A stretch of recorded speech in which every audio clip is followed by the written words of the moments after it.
ওয়ালাইকুম আসসালাম রহমতুল্লাহি ওয়া বারাকাতুহু।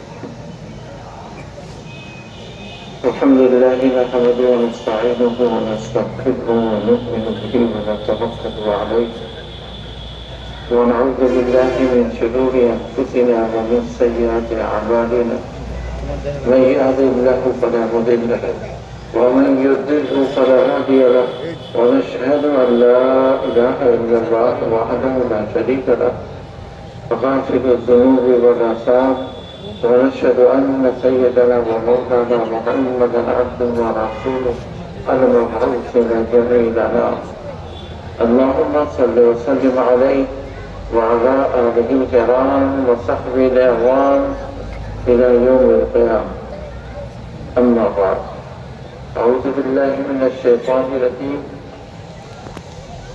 بسم الله الرحمن الرحيم يا أيها الذين آمنوا اجتنبوا كثيرا من الظن إن بعض الظن إثم ولا تجسسوا ولا يغتب بعضكم بعضا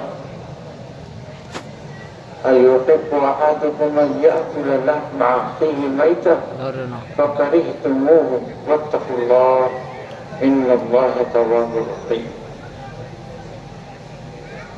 আলহামদুলিল্লাহ সুম্মা আলহামদুলিল্লাহ আল্লাহ তাবারক ওয়া তাআলা শুকর যে আল্লাহ রাব্বুল ইজ্জত আমাদের ঐতিহ্যবাহী শিমুলতলা খানকার বার্ষিক মাহফিল পড়ার মতো সুযোগ ব্যবস্থা আমার আল্লাহ করে দিয়েছেন। অত্র এলাকা থেকে আপনাদেরকে সুস্থ রেখে আল্লাহ দ্বীনের দাওয়াতে আসার ব্যবস্থা করে দিয়েছেন। দীর্ঘ সময় বসে থাকার জন্য ধৈর্য দান করে দিয়েছেন। সুতরাং আল্লাহর পক্ষ থেকে আমরা যা পানা ছিলাম সবই কিছু পেলাম। এখন আমাদের দায়িত্ব শুরু হবে যে আমরা যা কিছু পেলাম এটা কি এখানে ফরাই দিয়ে যাব না নিয়ে যাব? নিয়ে যেতে যাবার জন্যই এই বিশাল ইন্তজাম, লক্ষ লক্ষ টাকার খরচ এবং আপনাদের কষ্ট করে আসা, দীর্ঘ সময় বসে থাকা এবং ধৈর্য সহকারে ওয়াজ নসিহতকে শোনা, মনোযোগ দিয়ে শোনা, তারপরেও যদি আমরা খালি যাই তো এটা আমাদের বিফলতা জানা আর কিছুই হবে না। আমরা বিফল হলাম, কামিয়াব হতে পারলাম না। সেই জন্য ইনশাআল্লাহ তাআলা আমরা সকলেই নিয়ত করব যে আল্লাহ তুমি আমাদেরকে আনছো, আমরা তোমার দ্বীন শিখতে আসছি, আমাদেরকে তুমি শিখাও এবং পরবর্তীতে আমল করার তৌফিক দান করো। এটাই আমাদের নিয়ত হতে হবে, করতে হবে। আমাদের ভিতরে অনেকে নিয়ত করে না বিদায় কিছু পায় না। সব আমলের দারোমদার হলো নিয়তের উপরে। ইন্নামাল আমালু বিন্নিয়াত, আমাদের নির্ভর করে নিয়তের উপরে। এখন নিয়ত যদি না থাকে তাহলে কোনোদিন কামিয়াব হবো না। সেই জন্য ইনশাআল্লাহ তাআলা যদি নিয়ত না করে থাকি, এখন আমরা সকলেই নিয়ত করে নিব যে আল্লাহ আপনি আমাদের ক্যান্সিল শোনান, আমল করার তৌফিক দান করবেন। নিশ্চয়ই আপনারা চেষ্টা করছেন, আসতে পারছেন, আল্লাহ সুযোগ করছে। তো আল্লাহর তরফে যা কিছু পানা ছিলাম পেয়ে গেলাম। এখন আমাদেরকে ইনশাআল্লাহ আমাদের পক্ষ থেকে যেটা আদা করার দরকার সেটার জন্য আমরা চেষ্টা চালাবো। বাদ বাকি জীবনকে ইনশাআল্লাহ তাআলা কামিয়াব তরিন জীবন। কামিয়াবি শুধু টাকা পয়সা দিয়ে হয় না, কামিয়াবি ঘর বাড়ি জায়গা জমিনের নাম কামিয়াবি না। বড় বড় মন্ত্রী, মিনিস্টার, এমপি, এমএলএ, চেয়ারম্যান হওয়া কামিয়াবি না। আসল কামিয়াবি কামিয়াব সেই লোক যে লোক আখিরাতের কামিয়াব হতে পারে, সে হলো আসল কামিয়াব। সুতরাং আমরা সকলেই ইনশাআল্লাহ আখিরাতের কামিয়াবি চাই, আখিরাতের সফলতা চাই, আখিরাতের জন্য আমরা আল্লাহকে রাজি করে দুনিয়া থেকে যেতে চাই। দেখো সময় সবারই পার হয়ে যায়, কেউ আল্লাহকে রাজি করে করে সময় পার করতেছে, আর কেউ আল্লাহর বিরুদ্ধে চলে চলে সময় পার করতেছে। সেই জন্য আমাদেরকে বুঝতে হবে আমরা যেন আল্লাহকে রাজি করে ফেলতে পারি, আল্লাহ যেন আমাদেরকে কবুল করেন, তৌফিক দেন। আসলে অনেক রাত্র হয়ে গেছে, আমি বেশি ভাগ আজকে করবো না। মুক্তাসার কিছু জরুরি কথা যেটা আমাকে মৌলানা বলছেন যে এই সম্বন্ধে কিছু আলোচনা করেন, ওইটাই আমি ইনশাআল্লাহ তাআলা করতে চেষ্টা করব। মুক্তাসার কিছু কথা বলবো ইনশাআল্লাহ নাজিব। আপনারা সকলেই ইনশাআল্লাহ মনোযোগ দিয়ে শুনে পরে আমল করার চেষ্টা করবেন। আমরা অনেকে আমল করতেছি, কিন্তু আমাদের মধ্যে রাষ্ট্রী থাকার কারণে, ইখলাস না থাকার কারণে আমরা অনেক সময় মাহরুম থাকি। আসলে কিন্তু আমাদেরকে করতে হবে, এইভাবে করতে হবে যে আমি কিছু করতে পারি নাই, আমার আমল হয় নাই। এই জন্য যারা এই ধরনের চেষ্টা রাখে যে আমি আমল করতে পারি নাই, তারাই একটু আগাইতে থাকে। আর যাদের ধারণা থাকে যে আমি তো বহুত কিছু করতে পারলাম, তাহলে তারা আগাইতে পারে না। এই জন্য আমাদেরকে বুঝতে হবে যে আমরা আসলে আমল করতে পারি নাই, আমাদেরকে আমলের দরকার আছে। ব্রাদান ইসলাম, দুনিয়ার মধ্যে আসছি, যাওয়ার জন্য আসছি। আমরা যেতে হবে, যতই চেষ্টা করুক না কেন, আত্মীয় স্বজন কোটি কোটি টাকা খরচ করে দিলেও রাখা যাবে না, যেতেই হবে। সুতরাং যেহেতু আমরা যেতেই হবে, তো যেখানে যাব সেখানে প্রস্তুতির দরকার আছে, আছে না? কোথায় যাব? আখিরাতে যাব না? আমরা আল্লাহর সামনে দাঁড়াবো না? আল্লাহ আমাদেরকে মৃত্যুর পরে আবার জিন্দা করবেন না? এই ঈমান আছে তো আমাদের। আমরা যারা মুসলমান আছি এখানে, প্রতিটা মানুষের আমাদের এই বিশ্বাস, কামিল ঈমান আমাদের, যে আমাদেরকে মৃত্যুর পরে আবার জিন্দা করা হবে। আমরা বলি না আমানতু বিল্লাহি ওয়া মালাইকাতিহি ওয়া কুতুবিহি ওয়া রুসুলিহি ওয়াল ইয়াউমিল আখির ওয়াল কদরি খাইরিহি ওয়া শাররিহি মিনাল্লাহি তাআলা ওয়াল বা'সি বা'দাল মাউত। মৃত্যুর পরে আবার আল্লাহ রাব্বুল ইজ্জত আমাদেরকে উঠাবেন, এই বিশ্বাস রাখি। উঠাবার পরে আমরা কালকে হাসরের দিন দাঁড়াবো, সেদিন আল্লাহর সামনে যাব। আল্লাহ পাক আমাদের কাছে জিজ্ঞাসাবাদ করবেন যে বান্দা, আমি তো তোমাকে দীর্ঘদিন সময় দিয়েছিলাম, এই সময়ের মধ্যে কি নিয়ে আসছো, কি করে আসছো? তখন সেই দিন আমাদেরকে জবাব দিতে হবে।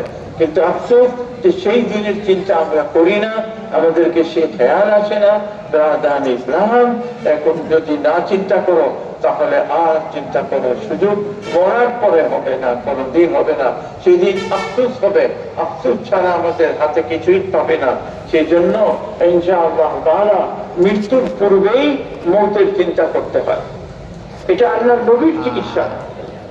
মৌতকে আমরা ভয় পাই, মৌতের কথা আমরা শুনতে পছন্দ করি না। সেই জন্য আল্লাহ নবী আমাদেরকে আদেশ করছেন, মুতু ক্বাবলা আন তামুতু ওয়া হাসিবু ক্বাবলা আন তুহাসাবু। তোমরা মৌতের মুরাকাবা করো মৃত্যুর পূর্বে।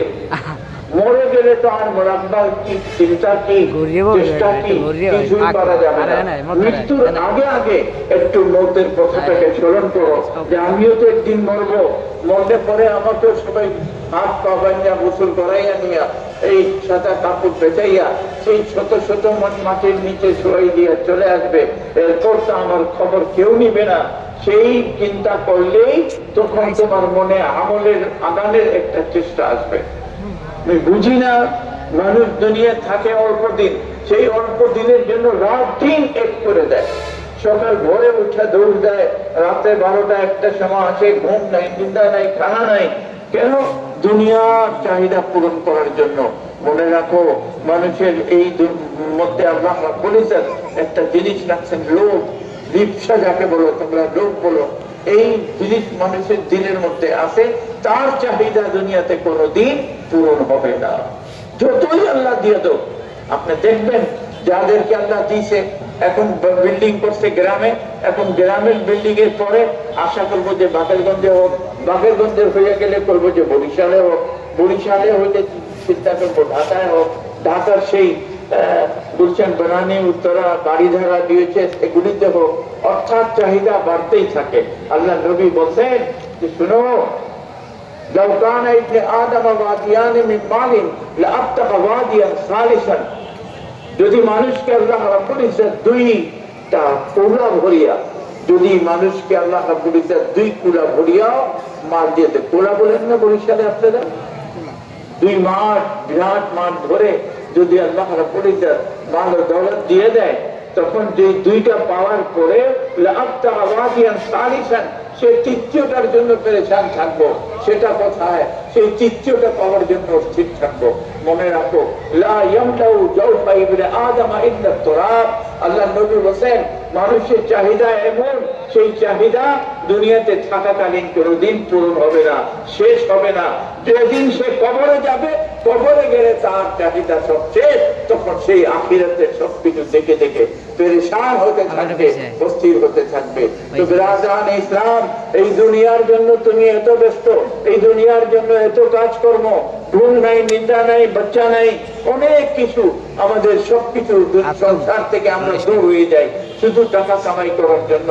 আমি বলতে চাই যে তুমি এই 40-50 বছরের জীবনের জন্য এত কষ্ট করতেছ যে তোমার ঘুম নিন্দা সব হারাম করে রাখছো, আর যেখানে তুমি চিরকাল থাকবে সেখানের জন্য তোমার করণীয় নাই, সেখানের জন্য কিছু জব করতে হবে না। সেখানে শান্তিটাই হবে আসল শান্তি, চিরকালের শান্তি। সেই শান্তিটা এমন শান্তি হবে যে শান্তির পরে আর দুঃখ আসবে না। দুনিয়ার এমন শান্তি, এই শান্তির পরে দুঃখও আছে, কষ্টও আছে, বিপদও আছে, বিভিন্ন সমস্যা আসতে যাইতে থাকে। পরেশানি আসবে, আসানি হবে, আবার কষ্ট হবে, এই সমস্ত দুনিয়ার সিস্টেম। তো বিরাদান ইসলাম, আখিরাতটা চিন্তা করো, আখিরাতের জন্য কিছু করো, আখিরাতের পুঁজি একত্র করো, সেটা হবে তোমার পুঁজি, সেটা তুমি নিয়ে যেতে পারবা। কিন্তু দুনিয়াতে যেটা তুমি জমা করে যাচ্ছ, এটা কোনোদিন তোমার সাথে যাবে না, সব দুনিয়াতে রেখে ছেড়ে চলে যেতে হবে। তোমার যাওয়ার পরে কি হবে? এই টাকা পয়সা দিয়ে তোমার ছেলে সন্তানেরা কি করবে? কত ভালো কাজেও লাগাইতে পারে, আবার এমনও আছে সেই টাকা পয়সা খারাপ কাজেও লাগাই দিতে পারে। তখন তোমার সেই টাকা পয়সার আযাব তুমিও তো পাবা। সেই জন্য দুনিয়ার জন্য করো, অতটুক করো। আল্লাহ নবী বলেন, ই'মাল লিদ-দুনিয়া বিমিকদারি বাকাইকা ফিহা ওয়া আমাল লিল-আখিরাতি বিমিকদারি বাকাইকা ফিহা। তোমরা দুনিয়ার জন্য সেই পরিমাণে কাজ করো যেই পরিমাণে তুমি দুনিয়ায় থাকতে হবে, আখিরাতের জন্য সেই পরিমাণে কাজ করো, আখিরাতে যেই পরিমাণে তুমি থাকতে হবে। এখন তুমি কোন জায়গায় বেশি থাকবা, দুনিয়ায় না আখিরাতে? আখিরাতে। তাহলে এখন আমাকে বোঝা উচিত যে সেই আখিরাতের কাজ, যদি আমি আখিরাতে বেশি থাকবো তাহলে বেশি লাগবে না। এই জন্য আখিরাতের জন্য কাজ শুরু করে দাও, সময়টাকে নষ্ট করিও না। সময় তোমার চলতেই থাকবে, সময় কোনোদিন কেউ অপেক্ষা করে না, সময়ের গতিতে সময় আগাইতেই থাকে। এই যে আজকের একটা দিন আমাদের পার হলো, আমাদের হায়াতের একটা অংশ কমে গেল। এক একটা নিঃশ্বাস যখন আমাদের কমতে থাকে, বাহির হইতে থাকে, সেটাও আল্লাহর কাছে হিসাবে আসে। কত নিঃশ্বাস আমি দুনিয়ায় নিব, সেই নিঃশ্বাসটা কমতে থাকে। হায়াতের নাম, এই নিঃশ্বাসের নামই হলো হায়াত। হায়াতুকা আনফাসুন তুআদ্দু ফাকাল্লামা মাযা নাফসুন ইনতাকাসতা বিহি জুযআ। তোমার হায়াত গিনতি করা কয়েকটি নিঃশ্বাসের নাম। হায়াত কি? তোমার গিনতি করা যে নিঃশ্বাস আল্লাহ পাক নির্ধারিত করে তোমাকে দিতে, এটাই নাম হলো হায়াত। মাযা নাফসুন, যখন এখান থেকে একটা নিঃশ্বাস কমে যায়, ইনতাকাসতা বিহি জুযআ, তখন সেখান থেকে তোমার সেই পোটলা থেকে একটা জুস, একটা অংশ কমে যায়। ইনতাকাসতা কমে যায়, তখন সেখান থেকে কমে যায় একটা জুস, তোমার একটা অংশ তোমার সেই হায়াতের কমে যায়। অর্থাৎ এক একটা নিঃশ্বাস তুমি নিতেছো, আর তোমার প্রতিটা নিঃশ্বাসের সাথে সাথে তোমার অংশ, যে হায়াত যে ছিল, সেই হায়াত থেকে অংশগুলি কমতেছে কমতেছে কমতেছে। তো বিরাদান ইসলাম, আখিরাতের জন্য কাজ করো সেই পরিমাণে, যেই পরিমাণে তুমি আখিরাতে থাকতে হবে। আর সেই জন্য আল্লাহ নবী হাবিব আপনাকে বলেন যে তোমরা মরার পূর্বে মুরাকাবা করো, মৌতের চিন্তা করো, ওয়াহাসিবু ক্বাবলা আন তুহাসাবু, আর তোমরা তোমাদের হিসাব করো, ওনার এখানে হিসাব নেওয়া হোক, তার পূর্বেই হিসাব করে নাও। তোমার হিসাব নেওয়া হোক, তার পূর্বে তুমি হিসাব করে নাও। দুনিয়াতে থাকতে তোমার হিসাব ক্লিয়ার করিয়া রাখো, কার সাথে পানা আছে, কার কাছে দেনা আছে, কার মনে আমি কষ্ট দিছি, কার গীবত করছি। বেরাদান ইসলাম, বহু দুঃখের সাথে বলতে হয় এমন গুনাহ আমরা করতেছি যে গুনাহগুলি করার সময় আমাদেরকে গুনাহ বলে মনে হয়, গুনাহ করতে থাকি। বেরাদান ইসলাম, আমাদেরকে বাঁচতে হবে এই সমস্ত গুনাহ যেগুলি এমন একটা, যেমন গীবত। গীবত এমন একটা গুনাহ যেই গুনার সম্বন্ধে আল্লাহ নবী বলছেন আশাদ্দু মিনাজ জিনা, জিনার চেয়েও বেশি খারাপ। আরেক জায়গায় আছে আশাদ্দু মিনাল কাতল, কাতল চেয়েও, কাতল করার চেয়েও বড় গুনাহ হলো গীবত। কিন্তু আফসোস যে আমরা সেটা বুঝি না, আমরা সেটা জানি না, জানিয়াও জানতে চাই না, মানুষ করতে থাকে। আল্লাহ পাক কোরআনের মধ্যে একই আয়াতের মধ্যে আল্লাহ তিনটা হুকুম একসাথে আমাদেরকে দিয়ে দিয়েছেন আর বলছেন যে তোমরা এগুলোর উপরে আমল করো। ইয়া আইয়ুহাল্লাযীনা আমানু ইজতানিবু কাসীরাম মিনাজ যান্নি। হে ঈমানদার বান্দাগণ, আল্লাহ ঈমানদারদেরকে বলতেছে, বেঈমানদেরকে ডাকেন নাই, বেঈমানদেরকে বলেন নাই, বেঈমানদেরকে মুখাতাব করেন নাই। আল্লাহ ঈমানদারদেরকে মুখাতাব করে বলতেছে, হে ঈমানদার বান্দাগণ ইজতানিবু কাসীরাম মিনাজ যান্নি, তোমরা মানুষের প্রতি ভুল ধারণা করা বন্ধ করে দাও, কারণ এই ভুল ধারণা অনেক সময় গুনাহ হয়ে যায়, গুনাহ চেয়েও বড় কিছু হয়ে যায়।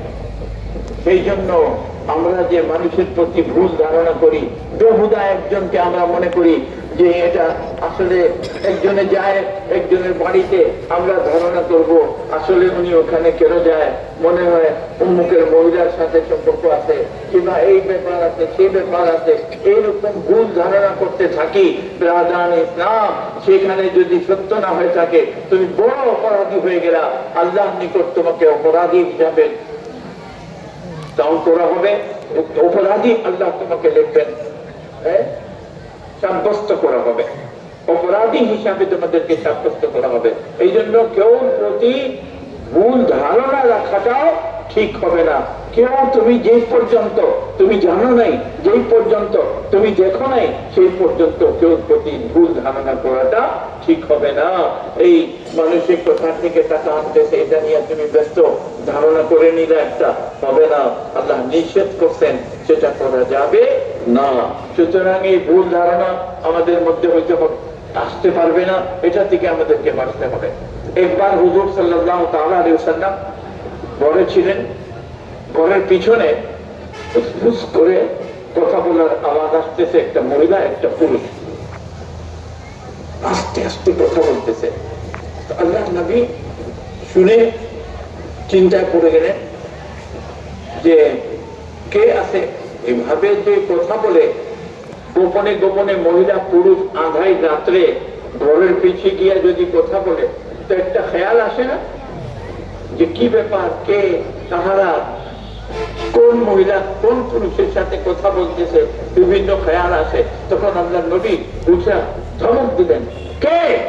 খুব জোরে বলছেন, কে? তখন সেই একজন সাহাবী ছিলেন, বললেন আমি ইয়া রাসূলুল্লাহ। আর কে? আমার স্ত্রী। তো এখানে কেন কথা বলতেছ? তোমরা বাড়িতে গিয়া কথা বলতে পারো না, এখানে কথা বলতেছ? তুমি জানো না? ইজতানিবুত তুহাম, ইজতানিবুত তুহাম, তোহমত থেকে বাঁচো। তোহমত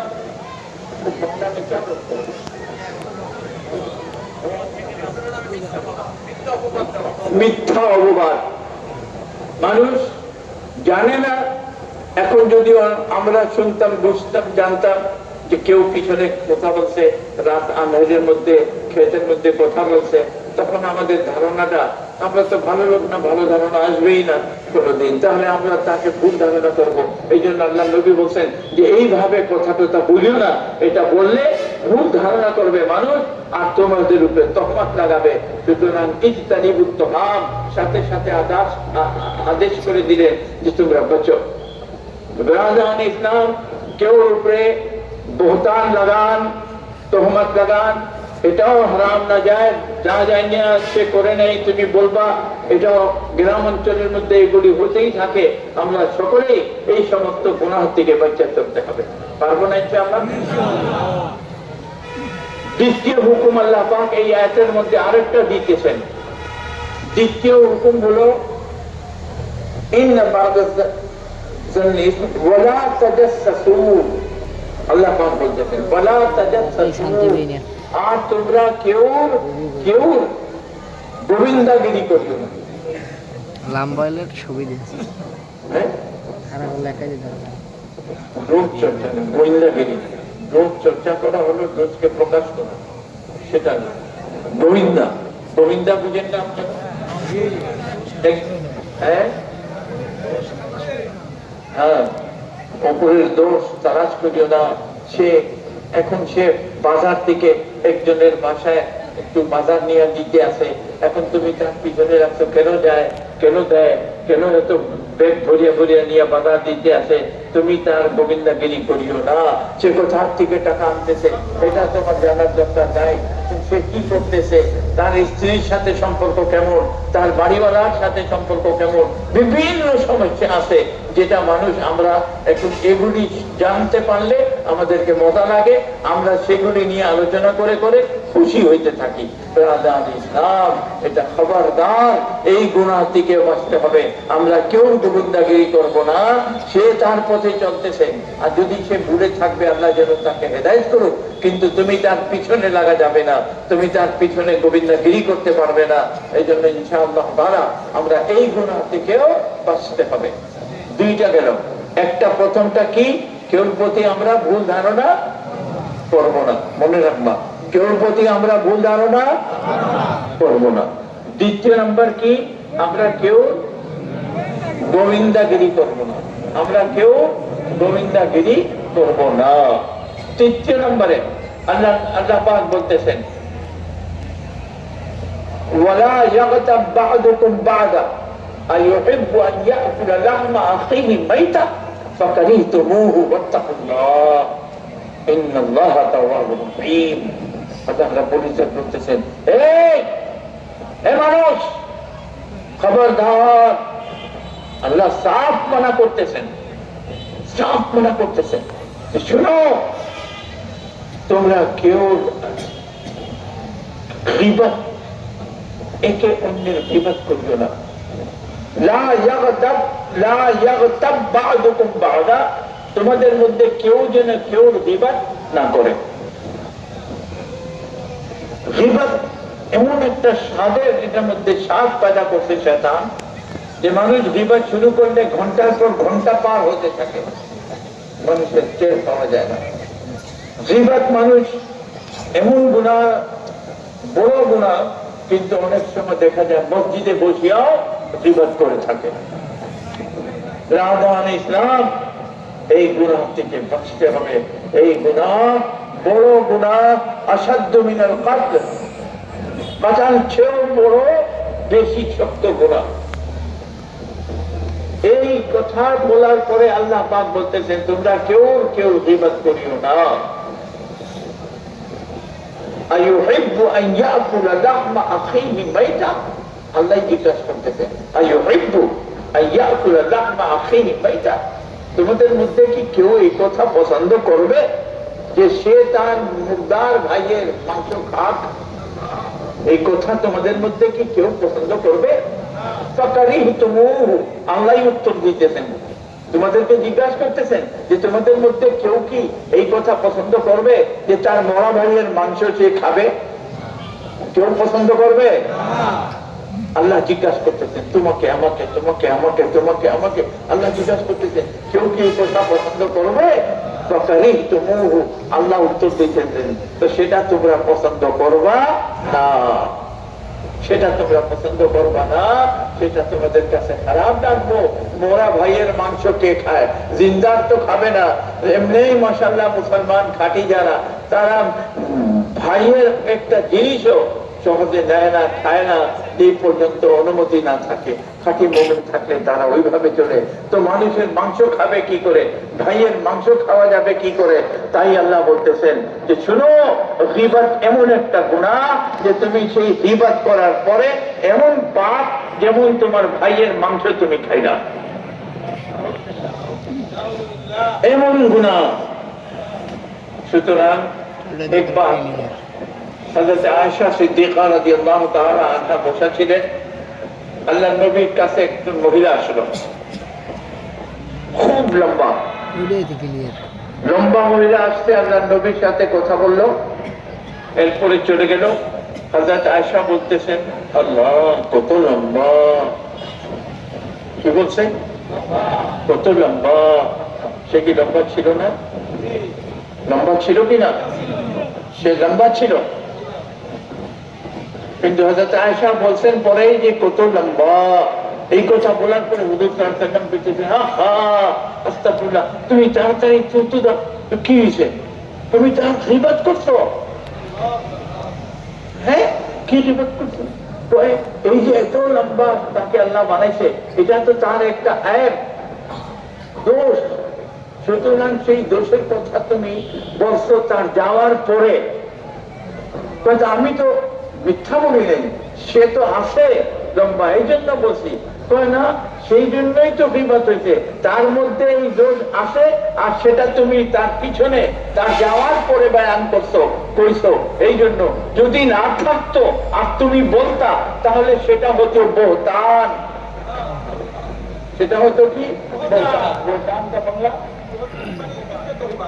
মিথ্যা, তো অপবাদ, মিথ্যা অপবাদ,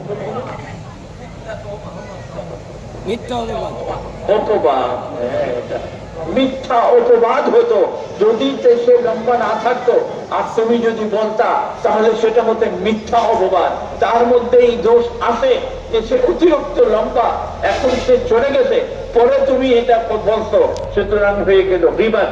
তাড়াতাড়ি থুতু ফেলাও।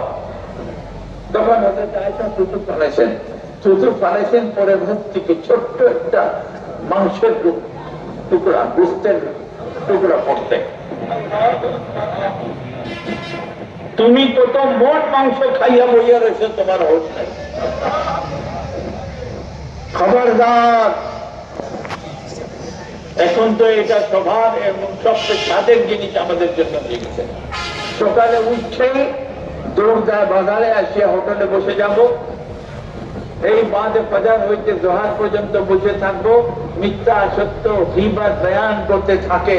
আর আপনাদের একজনের গীবত বয়ান করে, দুইজন পাশে দিয়ে বসে থাকে আর কইতে থাকে, হ্যাঁ হ্যাঁ ঠিকই কইছেন, একজন গীবত করতেছে আর তুমি হ্যাঁ হ্যাঁ করতেছো, তুমিও তার সাথে শরীক হয়ে গেছো।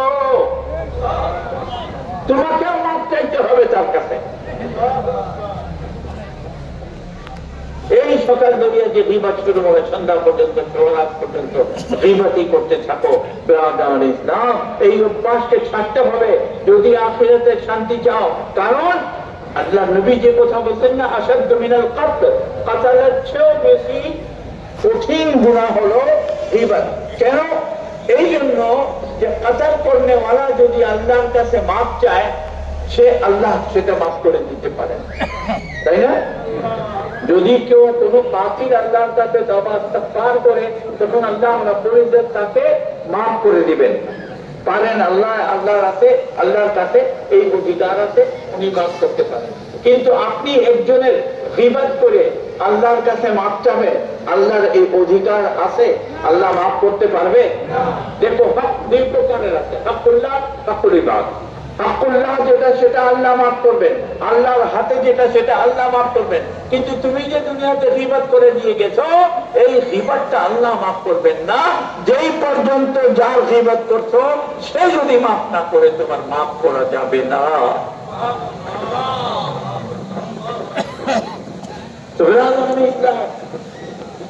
সাবধান দরকার ছিল। আমরা এই জিনিসটাকে স্মরণ রাখতে হবে। আমরা ইনশাআল্লাহ তাআলা এই সমস্ত গুনাহ থেকে বাঁচিয়ে চলতে হবে এবং আমরা একে অন্যকে মাফ করে দিয়ে, অন্তত আজকে যারা আছি আমরা সকলেই তওবা করব, ইস্তিগফার করব। আর আপনার আশেপাশে কিংবা আজকের এই মাহফিলে যারা আছে, আপনার যদি বিবাদ করে থাকে আপনি মাফ করে দিবেন। তো আপনি উনারটা মাফ করলেন, উনিও তো আপনারটা মাফ করলো। অন্তত আজকে যারা আছি আমাদের এই বিবাদের গুনাহটা ক্লিয়ার হয়ে গেল। বুঝেন নেই? সুতরাং আগে এই কাজটাই আমরা করি। আস্তাগফিরুল্লাহ করেন কয়েকবার। আস্তাগফিরুল্লাহ।